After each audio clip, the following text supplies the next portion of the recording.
امیر بسرایا مای گندرم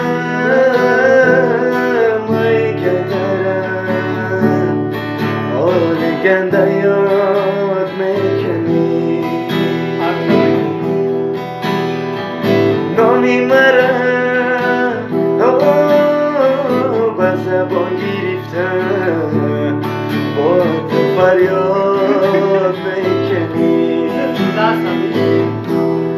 گویا که به منو خانه تو باد میکنی اما چی ساخته ای بیهوده برباد میکنی مای گندرم حال گنده یاد میکنی آمینی ایش بیدان آمینی زندگیست بگو ایش بای زندگی چیست کتاب عمر یک بار چاپ بشه تو رو برو ثروت مرا عاشقیست تو رو برو ثروت مرا عاشقیست